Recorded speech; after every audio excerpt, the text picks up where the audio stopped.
कैसे हैं सभी दगड़िए? बढ़िया होंगे। युद्ध युद्ध युद्ध, सीज फायर, ये जो अभी हुआ, जिसमें भारत और पाकिस्तान के बीच युद्ध ही जैसी स्थिति सामने आई और फिर सीज फायर की बात सामने आई।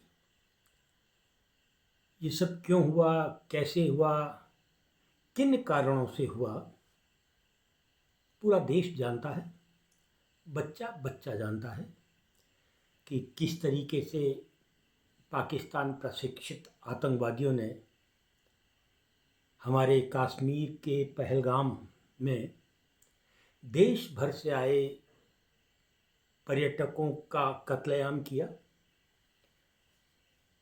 आतंकवादी वहाँ तक पहुँच कैसे गए, इस पर भी बहुत से सवाल उठे हुए हैं, जिनके जवाब अभी नहीं मिले हैं, लेकिन देर सवेर मिल जाएंगे। लेकिन एक बात साफ थी कि जो आतंकवादी थे वो पाकिस्तान प्रशिक्षित थे और जो उन्होंने किया घृणित, उसका जवाब हमारी सेना ने दिया। सिर्फ सेना ने ही जवाब नहीं दिया, बल्कि पूरे देश ने सेना की पीठ थपथपाई और पूरा देश, उसमें राजनीतिक दल, पक्ष विपक्ष, आम आदमी, व्यवसायी, मतलब पूरा का पूरा देश सेना की पीठ थपथपाता हुआ दिखाई दिया। कम मौके मिलते हैं जब पूरा देश संगठित दिखाई देता है।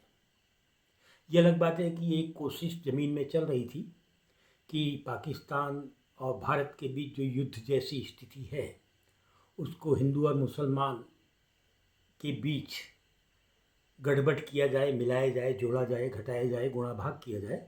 लेकिन जो ऐसा चाहते थे उनके मंसूबे पूरे नहीं हो पाए और पूरा का पूरा देश संगठित रूप से पाकिस्तान के सामने सीना तानकर खड़ा हो गया। ये एक हिस्सा है।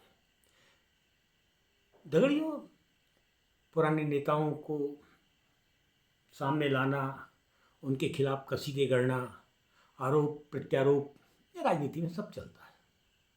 इधर आप देख रहे होंगे कि जब से मोदी जी सत्ता में है, वो अक्सर नेहरू जी को सामने ले आते हैं। भले ही लोग उनके इन आरोपों को सुनते नहीं हैं, लेकिन कहीं ना कहीं मोदी जी के नेहरू जी पर लगाए जाने वाले आरोपों से दल विशेष या संगठन विशेष के लोगों को ऊर्जा तो मिलती ही है। ये सब राजनीति में चलता है।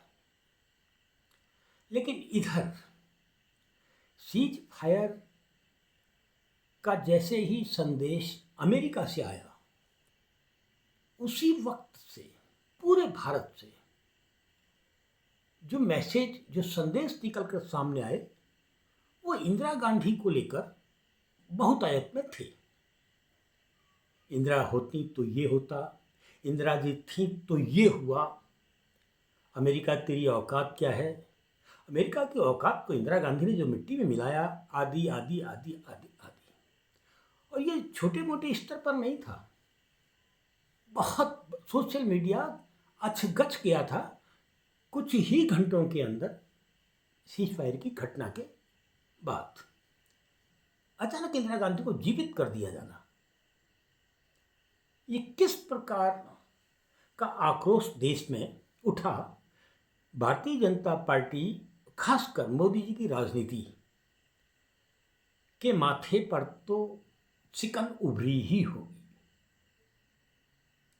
क्योंकि सीज फायर के बाद इंदिरा जी को पुनर्जीवित कर देना, कुछ संदेश तो जनता की ओर से सरकार को जा ही रहा है। दगड़ियों, मैं इंदिरा जी को याद करने नहीं आया, मैं तो ये 18-20 घंटे में जो इंदिरा जी को जीवित किया गया है सोशल मीडिया में, उनके कारणों को तलाशने के लिए यहाँ आया हूँ। कि जब सेना ने 9 ठिकानों पर हमला कर आतंकवादियों को सरेआम जवाब दिया, उसके बाद भारत का एक मीडिया, बहुत ही घटिया दर्जे का मीडिया, जिसको जेबी भी कहते हैं, गुलाम भी कहते हैं, दंगाई, उन्मादी मीडिया भी लोग कहते हैं, उसने जो हरकत की है, ओछी हरकत, ऐसा लग रहा था जैसे युद्ध, मतलब हमारी सेना सबक नहीं सिखा रही है, बल्कि ये मीडिया वहां जाकर सबक सिखाने का ठेका इनको मिल गया है। और सबसे बड़ी बात, सेना को गाहे बगाहे अलग अलग स्रोतों से कहना पड़ा, ऐसा कुछ मत दिखाइए जिससे सेना को नुकसान हो, कहना पड़ा। मतलब दंगा कराने के लिए हर प्रयासरत मानसिकता वाला जो मीडिया है, वो इस पहलगाम की घटना के बाद से ही उसकी पूरी कोशिश थी कि इसको हिंदू मुसलमान कर दिया जाए। अरे पाकिस्तान तो चाहता ही यही है कि भारत की सबसे बड़ी कमज़ोर नब्ज दबा के रखे, और इस बीच में भारत की जो सबसे बड़ी कमज़ोर नब्ज है वो हिंदू मुसलमान है। और उस हिंदू मुसलमान को करने में जो सबसे बड़ी ताकत सामने उभरी है वो मीडिया है। दंगाई मीडिया, उन्मादी मीडिया, गोदी मीडिया, जेबी मीडिया, आप कुछ भी कह सकते हैं। खैर दगड़ियों, सीज फायर की घोषणा हुई है। युद्ध कभी भी लाभप्रद नहीं होते हैं। हाँ, जिस प्रकार से आतंकवादी भारत के अंदर घुसकर खासकर पाकिस्तानी सरकार के संरक्षण में उत्पात मचाते हैं, उनको जवाब दिया ही जाना चाहिए था। हमारी सरकार ने इस बार जवाब दिया।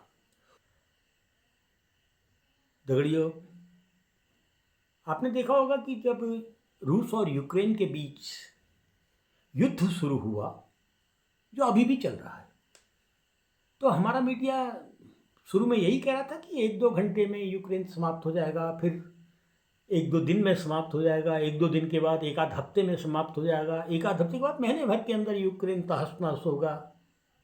ढाई साल से अधिक हो गया यूक्रेन और रूस के बीच में युद्ध चल रहा है, और दोनों ही देशों को बहुत अधिक नुकसान हुआ है।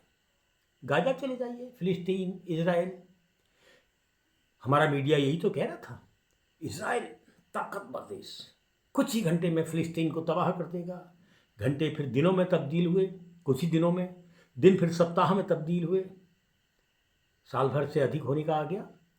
बहुत अधिक नुकसान इजराइल को भी हुआ है और फिलिस्तीन को भी हुआ है, लेकिन युद्ध जारी है, चल रहा है। अमेरिका जैसे बहुत संपन्न ताकतवर देश को वियतनाम ने दांतों तले चने चबवा दिए थे, क्योंकि युद्ध ना तो कोई हारता है ना कोई जीतता है। हाँ, युद्ध के जख्म दोनों ओर पीड़ाते हैं, इसमें कोई दो राय नहीं। इसलिए यदि सीज फायर हो गया और तय ये भी हो रहा है कि दोनों देश बैठकर बातचीत करें, तो बातचीत तो टेबल पर चलती रहनी चाहिए, और ये बात गुप्त नहीं होनी चाहिए, खुली बातचीतें होनी चाहिए। शिमला समझौता भी बातचीत से ही सामने आया था।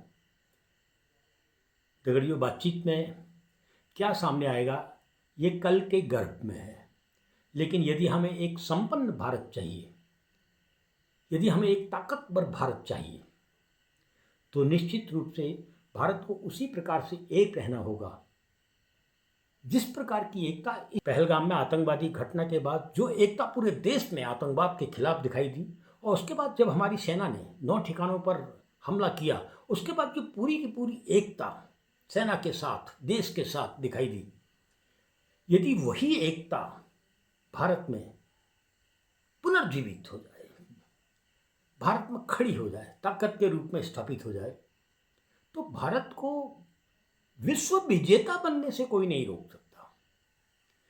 भारत आर्थिक रूप से बहुत ऊपर पहुंच जाएगा, और आज की तारीख में विश्व विजेता होने के लिए आर्थिक रूप से सबसे ऊपर होना बहुत जरूरी है।